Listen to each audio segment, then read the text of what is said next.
Ciao da Federico e benvenuti in questo nuovo video. Oggi vi porterò alla scoperta dell'Isola Verde, rinominata poi l'Isola dei Morti, dopo che migliaia di cadaveri si depositarono su questo piccolo fazzoletto di terra. Durante la prima guerra mondiale ci fu una battaglia decisiva che portò poi gli italiani alla vittoria contro gli austro-ungarici. Andremo a scoprire i bunker della Grande Guerra. Spostandomi dall'argine destro a quello sinistro del fiume sacro alla patria, andremo a scoprire ancora una natura selvaggia che ricorda quella di 100 anni fa.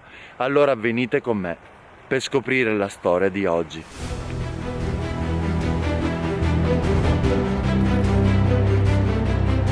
Punto di partenza del giro di oggi è da Nervesa della Battaglia, nella frazione di Santa Croce del Montello, in provincia di Treviso, in Veneto. Quella che ho alle mie spalle, dalle effigie rappresentate qui nella facciata, può sembrare un edificio della Grande Guerra. In realtà è un edificio di un set cinematografico di un film con Sandra Bullock, Amare per sempre, tratto dal libro di Ernest Hemingway, Addio alle armi.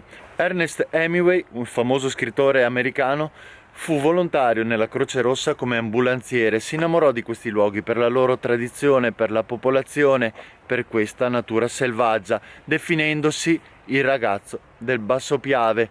Lungo gli argini del Piave nascevano delle basi per i battaglioni e anche delle truppe di soccorso. Questa linea di confine è nata dopo l'arretramento subito dalla sconfitta di Caporetto, la più grande sconfitta nella storia dell'esercito italiano. Qui, alla fine di ottobre del 1918, si andava a disputare una delle battaglie più cruente e dure di tutta la storia italiana. Andiamo ora avanti nel percorso per scoprire questo territorio e la sua storia.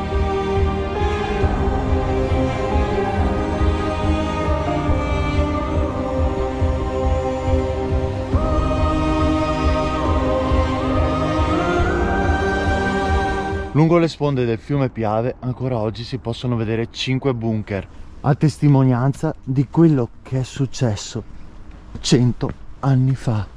Sono mantenuti anche in ottime condizioni a preservare il ricordo di quello che è successo un tempo. Qui abbiamo 2 fori che servono per 2 postazioni di mitragliatrice. Questo era l'ingresso di questa piccola grotta in un luogo angusto.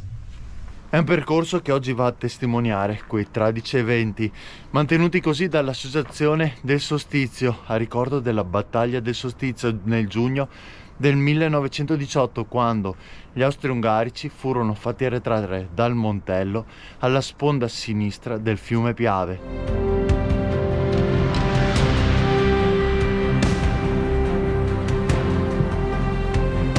Oggi mi muovo con il massimo rispetto per questi luoghi, per la testimonianza che oggi vanno a dare di quello che successe 100 anni fa, ma anche delle meraviglie che ha creato nei secoli la natura. Quello che ho davanti agli occhi è un qualcosa di veramente suggestivo che lascia a bocca aperta. Grotte scavate dall'acqua, veramente sono affascinanti e rendono tutto molto intrigante. Chiaramente oggi non è il giorno di un'esplorazione, ma questo luogo regala veramente delle grandissime emozioni. Si sono creati dei canali dove l'acqua ancora adesso scorre, è veramente suggestivo. Quando vivo esperienze come quella di oggi, immerse nella storia ma anche nello spettacolo di questi ambienti, nella bellezza di questa natura, mi porta a casa veramente un grande ricordo che resterà indelebile nella mia memoria.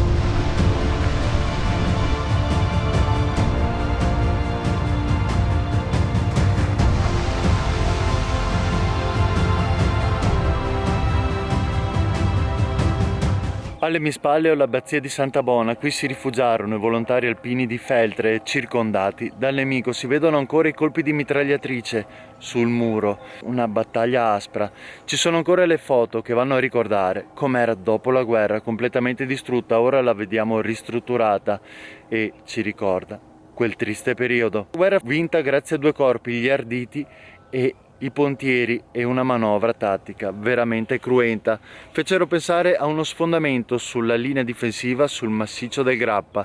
Lì morirono 5.200 soldati e 12.000 feriti in 3 giorni. Sull'altopiano di Asiago, che venne completamente raso al suolo, si usò la stessa tecnica per distrarre il nemico. Qui dal fiume Piave era in piena 1,5 metri sopra il suo livello standard e una forza, una velocità di 4 metri al secondo. Era impensabile per gli austriaci che gli italiani costruissero dei ponti per attraversare il Piave e andare a attaccare la linea nemica. Qui entrano in ballo arditi e pontieri in una manovra suicida per sconfiggere il nemico, una tattica che alla fine si è rivelata vincente. Ma chi erano gli arditi e i pontieri? I pontieri militari sono dei soldati addestrati per costruire in breve tempo dei passaggi nei corsi d'acqua. Per andare a creare il ponte venivano utilizzati i barconi da ponte. Eccolo qua un ritrovato dei cittadini della Nervesa della Battaglia. Venivano poi montati pannelli in legno al di sopra e collegati uno all'altro l'ancora per andare a fissarli al fondo del fiume Piave. I reparti d'assalto, chiamati arditi, nascono tra il 1916 e il 1918. Erano sottoposti a test fisici e mentali, al limite della sopportazione umana. Le loro armi erano un pugnale e le bombe a mano. Venivano scelti solo su base volontaria e preparati non solo dal punto di vista fisico, ma soprattutto da quello mentale. Questo fece la differenza in combattimento.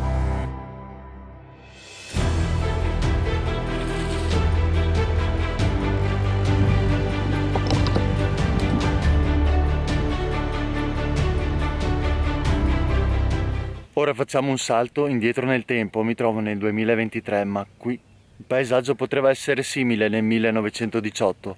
Chiaro, il letto non era asciutto, ma c'era il fiume Piave che scorreva a 4 metri al secondo. Lì sul massiccio, sull'altopiano, si vedevano i colpi di mortaio, le bombe a mano, i colpi di artiglieria che andavano a illuminare il cielo alla sera, mentre qui la calma era apparente perché l'esercito si stava apprestando in condizioni veramente critiche ad attaccare il nemico costruendo i ponti. Erano previsti 8 ponti, passerelle per le persone, per l'esercito, mentre altri 13 anche per i mezzi per portare l'artiglieria pesante. Provate a immaginare da un versante all'altro le difficoltà che incontravano gli arditi per andare ad attaccare nelle prime linee il nemico armati di un coltello e di una bomba a mano.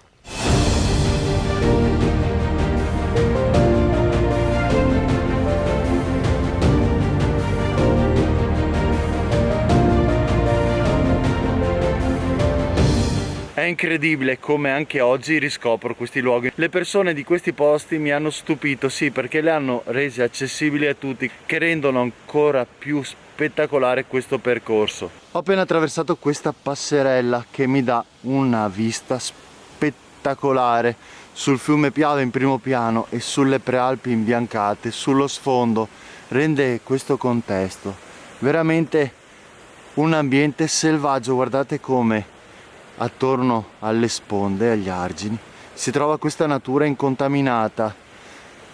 Wow, è veramente emozionante.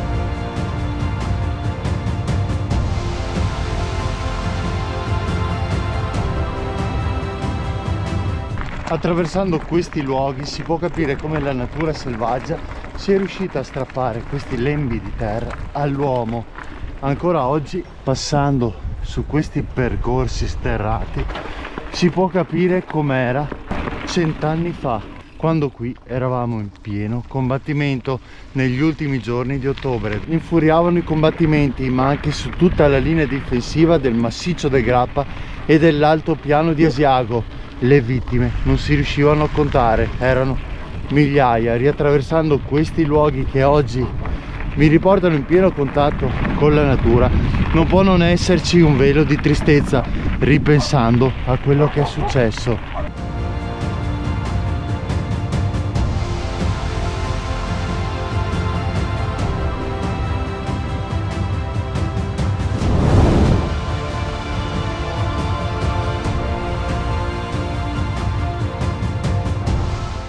Gli arditi, grazie alle passerelle, iniziarono a passare nella linea nemica. Lì iniziarono i cruenti combattimenti. Il nemico si accorse delle manovre italiane e iniziò il fuoco.